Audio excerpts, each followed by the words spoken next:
जो एनसीडीसी का प्रोजेक्ट है वो हम भारत सरकार किसी कल्याण मंत्रालय से लाए थे। उस समय तत्कालीन मंत्री राधा मोहन सिंह जी थे, मैं उनको उत्तराखंड लाया था और 3400 करोड़ रुपए हम एनसीडीसी से लाए थे। इसमें 20% सब्सिडी भी है, 25% सब्सिडी भी है और 40% सब्सिडी भी है। और इसमें जो कृषि आधारित एलाइड विभाग हैं, चाहे मत्स्य विभाग हो, चाहे पशुपालन हो, चाहे डेयरी सेक्टर हो, चाहे कृषि विभाग हो, चाहे भेड़ ऊन पालन हो, चाहे कोई भी विभाग हो, हमने हर विभागों की किसानों की आय दुगनी करने के लिए एक बहुत बड़ा काम किया था। और मैं कह सकता हूं कि इस समय उत्तराखंड सरकार लगभग 200 करोड़ रुपए के प्रोजेक्ट अभी हमारे चल रहे हैं। हम लेमन ग्रास में भी काम कर रहे हैं, हम सैलेज पे भी काम कर रहे हैं, हम भंडारण पे भी काम कर रहे हैं, हम सेब उत्पादकों का भी एक एपीओ बनाया हम लोगों ने। और कृषि आधारित जो हमारा कोऑपरेटिव सेक्टर है, इससे बहुत बड़ी मजबूती मिली है और इसके परिणाम अब लोगों को दिखने वाले हैं। और साथ ही एनसीडीसी को भी मैं बधाई दे रहा हूँ, भारत सरकार को बधाई दे रहा हूँ कि प्रधानमंत्री जी ने इस योजना के रुद्रपुर से लॉन्चिंग की थी और उस दिन लगभग 70,000 किसान उस कार्यक्रम में आए थे। और मैं एक बार फिर भारत सरकार का और अपनी सरकार का ओर से अपने प्रदेश के सभी किसानों को बधाई दे रहा हूँ कि उन्होंने हमारे कोऑपरेटिव विभाग में बहुत अच्छे ढंग से काम किया है और किसान जो है इन सारी योजनाओं से काफ़ी खुश है। नमस्कार, स्वागत है आपका संवाद 365 में। आपके साथ मैं हूं दिग्विजय सिंह चौहान, हाजिर हूं उत्तराखंड की खबरों को लेकर। आइए नजर डालते हैं उत्तराखंड में क्या कुछ खास चल रहा है, क्या कुछ उत्तराखंड की खबरें हैं।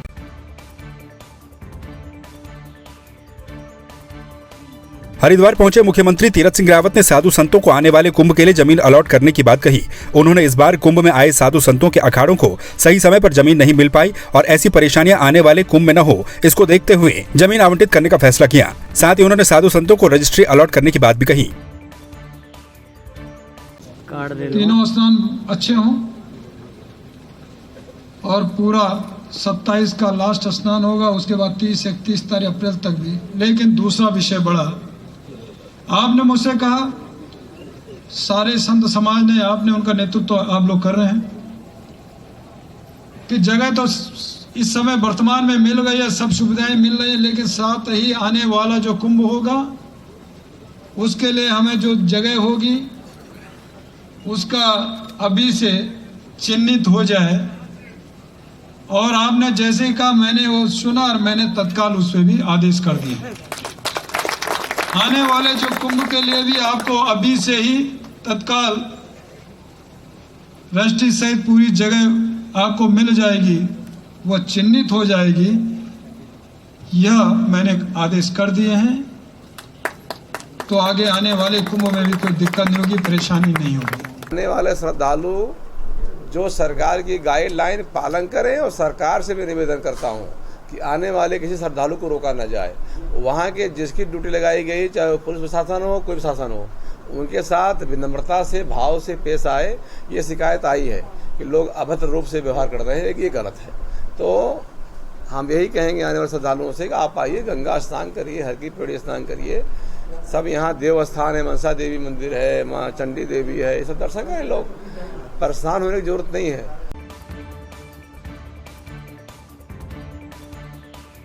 उत्तर प्रदेश के राज्य मंत्री सुनील भराला हरिद्वार पहुंचे, जहां उन्होंने सूबे के मुख्यमंत्री तीरथ सिंह रावत के साथ मुलाकात की। वहीं उन्होंने बताया कि कुंभ मेले के दौरान उत्तराखंड के बॉर्डर पर हरिद्वार आने वाले श्रद्धालुओं की समस्या को लेकर उन्होंने मुख्यमंत्री से भी चर्चा की। वहीं उन्होंने बताया कि मुख्यमंत्री ने आश्वासन दिया है कि कुंभ में आने वाली सभी दिक्कतों को समय रहते सुलझा लिया जाएगा। एक एक हिंदू और एक एक जो है सनातनी को पूरा ज्ञान है कि भगवान श्री राम जी की जन्मस्थली अयोध्या में है, भगवान श्री कृष्ण जी की जन्मस्थली मथुरा में है।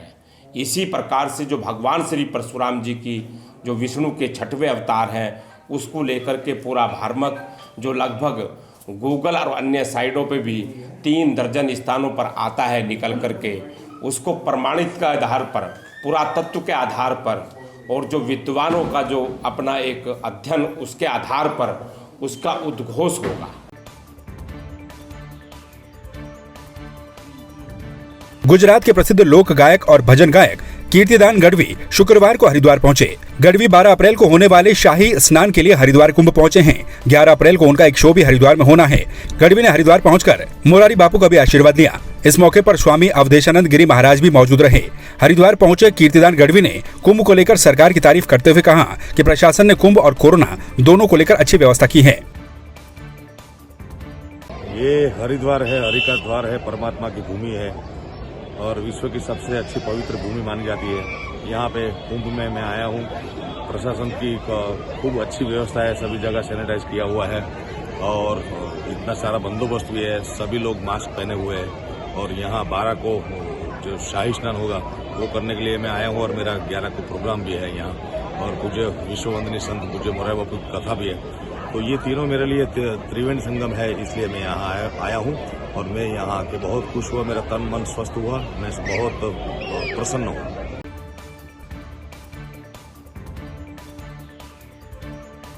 पिथौरागढ़ के बेरीनाग तहसील के चचरेत गांव में शुक्रवार को पति पत्नी और बेटी की संदिग्ध अवस्था में शव मिल गया था, जिससे हड़कंप मच गया। मामले में अब लड़की के पिता ने तीनों की हत्या का आरोप लगाते हुए तहसील परिसर में परिजनों के साथ धरना दिया। उन्होंने मृतक चंचल सिंह के बड़े भाई पर हत्या का आरोप लगाते हुए एसडीएम को तहरीर सौंपी है। उसे देखा, चल कल हम घटनास्थल पे गए, हमें कहीं से कहीं तक ये आत्महत्या नहीं लगी। उनको जबरन मार करके दूसरे रूम में मार करके वहाँ पे सुलाया गया, बच्ची और हमारी बहन को। और उसके बाद जो है वो उस लड़के को, राजू को जो है फांसी के फंदे में लटकाया गया है। वो हमने अपनी आंखों से देखा है।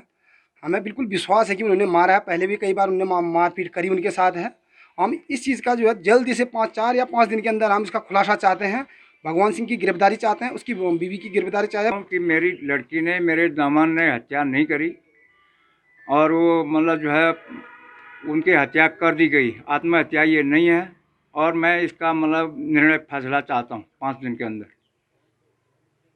नहीं तो मैं धरना प्रदर्शन करने के लिए मैं इधर आऊँगा।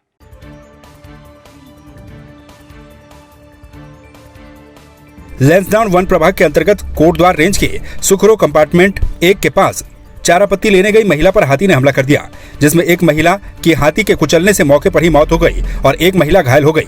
महिलाओं ने बमुश्किल किसी तरह से भागकर अपनी जान बचाई।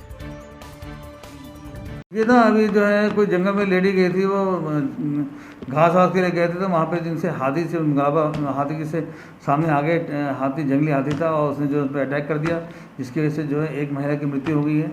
उसकी चोटों की वजह से जो है हाथी के कुचल जाने की वजह से हाथी की दर्द चोट की वजह से उसकी मृत्यु हुई है। और एक और महिला आई है, घायल है, वो घायल अवस्था में है, उसको हमने एडमिट कर दिया, उपचार दे रहे हैं। उसका पैर में फ्रैक्चर आ रखा है और उस पर छाती में गुमचोट आई है और वो मरीज अभी मतलब अंडर उपचार हैं, मतलब बहुत सीरियस हालत नहीं, परंतु उसकी इन चीज़ को एडमिट करते हुए, उसकी देखते हुए उसको एडमिट करके उपचार दिया जा रहा है।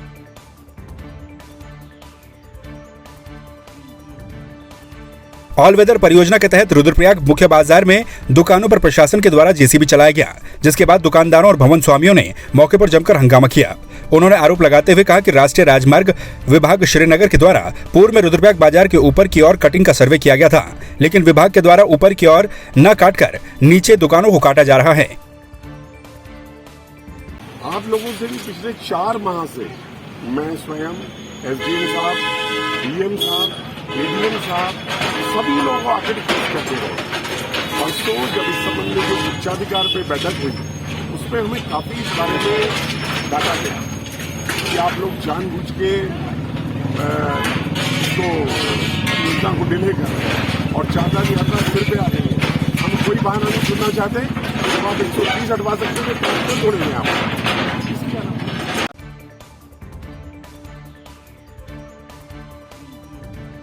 शुक्रवार को चंबा में आयोजित व्यापार मंडल के शपथ ग्रहण समारोह का उद्घाटन करते हुए मुख्य अतिथि टिहरी विधायक धन सिंह नेगी ने अपनी उपलब्धियों को बताते हुए कहा कि उन्होंने विधानसभा के ज्यादातर गांवों को सड़कों से जोड़ा है। उन्होंने नवनिर्वाचित व्यापार मंडल के पदाधिकारियों को शपथ दिलाई। बहुत बड़ी जिम्मेवारी यहाँ के व्यापार मंडल ने उन्हें सौंपी है। जो उनको कठिनाई है वो उसको जो है त्वरित गति से उनका समाधान करवाएंगे, ऐसा मेरा मानना है। बहुत सारी समस्याएं जैसे जीएसटी का जो है अभी तक पूरा निर्धारण नहीं हो पाया, व्यापारी उनसे बहुत परेशान है, तो वो प्रमुखता से इस बात को सरकार के सामने रखेंगे अपने प्रांतीय उद्योग व्यापार मंडल के माध्यम से और उसका निराकरण करेंगे। मैं विश्वासपूर्वक कह सकता हूँ कि चंबा नगर पालिका की समस्या 2016 में थी उन 2016 से आज 2021 के जब मूल्यांकन करेंगे तो मैंने 90% चंबा की समस्याओं का समाधान किया। उसमें चाहे ट्रेंचिंग ग्राउंड हो, पानी की समस्या का समाधान हो, चाहे बीसी गबर सिंह और सिद्धेश सुमन जी के स्मारक हों। इसके साथ साथ हमने इस चंबा नगर में एक ट्यूबवेल के लिए प्रस्तावित किया है। साथ ही साथ हमने 104 करोड़ की जो है उपदी योजना नई जो है बनाकर जो है भारत सरकार से स्वीकृति प्राप्त होने वाली है, बजट में है, इस साल के बजट में है। एक प्रकार से मैं कह सकता हूँ कि हमने चंबा का जो स्वरूप है, जो यहाँ की विरासत है, जो यहाँ की धरती है, सिद्धेश सुमन का यहाँ विश्वविद्यालय और सिद्धेश सुमन विश्वविद्यालय के अंदर हमने बीसी आवास और वहाँ पर एक भव्य जो है अतिथि गृह बनाने के लिए 10 करोड़ की स्वीकृति हमने जारी की है। अपने जो व्यापार भाइयों ने जो हम पे विश्वास जताया है, उसमें सबसे पहले जो व्यापारियों की समस्या है, हम ये चाहते हैं कि व्यापारियों की जो समस्याएं हैं वो कई प्रकार की समस्याएं यहाँ पे हैं। एक तो स्वच्छ हमारा स्वच्छ नगर बने, स्वच्छ बने, और जो हमारे व्यापार हैं यहाँ पे रात्रि की भी हमें चाहते हैं कि एक पुलिस प्रशासन की तरफ से भी अच्छी प्रोटेक्शन हो, ताकि रात भर कई लोग बाहर के लोग यहाँ पे आते हैं, कहीं भी किसी व्यापारी का दुकानों को सुरक्षित रखा जाए।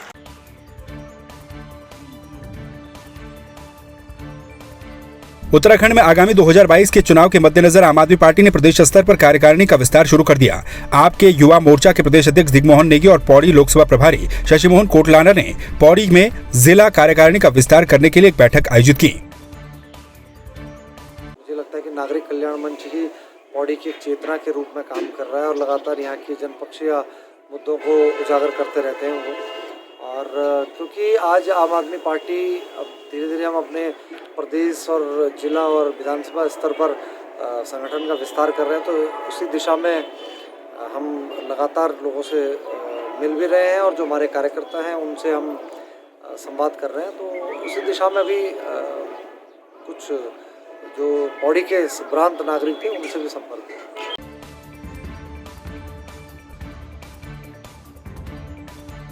पौड़ी में सड़क दुर्घटनाओं पर अंकुश लगाने के लिए एसएसपी के द्वारा लगातार सभी थाना प्रभारियों को निर्देश दिए जा रहे हैं, जिसके तहत थाना सतपुली के द्वारा भी लगातार चेकिंग अभियान चलाया जा रहा है, जिसमें तेज गति से वाहन चलाना, शराब पीकर और नाबालिगों के द्वारा वाहन चलाने वालों पर नजर रखी जा रही है। पहाड़ों में सड़क दुर्घटना का एक सबसे महत्वपूर्ण कारण है तेज गति से वाहन चलाना, और इसके लिए अभी हम लोग स्पीडोमीटर से वाहन की चेकिंग कर रहे हैं, जिसमें हम लोग ऐसे वाहन चालकों को डिटेक्ट कर रहे हैं जो लोग तेज गति से वाहन चलाते हैं, यानी जो लोग रैश ड्राइविंग करके वाहन चलाते हैं, और ऐसे लोगों के विरुद्ध हम लोग एमबी एक्ट में कड़ी से कड़ी कार्रवाई कर रहे हैं।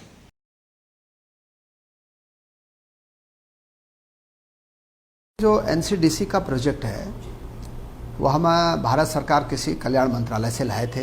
उस समय तत्कालीन मंत्री राधा मोहन सिंह जी थे, मैं उनको उत्तराखंड लाया था, और 3400 करोड़ रुपये हम एनसीडीसी से लाए थे। इसमें 20% सब्सिडी भी है, 25% सब्सिडी भी है और 40% सब्सिडी भी है।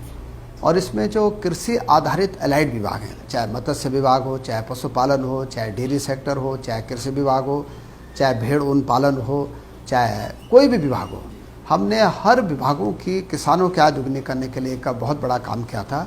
और मैं कह सकता हूं कि इस समय उत्तराखंड सरकार लगभग 200 करोड़ रुपए के प्रोजेक्ट अभी हमारे चल रहे हैं। हम लेमन ग्रास में भी काम कर रहे हैं, हम सैलेज पे भी काम कर रहे हैं, हम भंडारण पे भी काम कर रहे हैं, हम सेब उत्पादकों का भी एक एपीओ बनाया हम लोगों ने, और कृषि आधारित जो हमारा कोऑपरेटिव सेक्टर है इससे बहुत बड़ी मजबूती मिली है और इसके परिणाम अब लोगों को दिखने वाले हैं। और साथ ही एनसीडीसी को भी मैं बधाई दे रहा हूँ, भारत सरकार को बधाई दे रहा हूँ कि प्रधानमंत्री जी ने इस योजना के रुद्रपुर से लॉन्चिंग की थी और उस दिन लगभग 70,000 किसान उस कार्यक्रम में आए थे।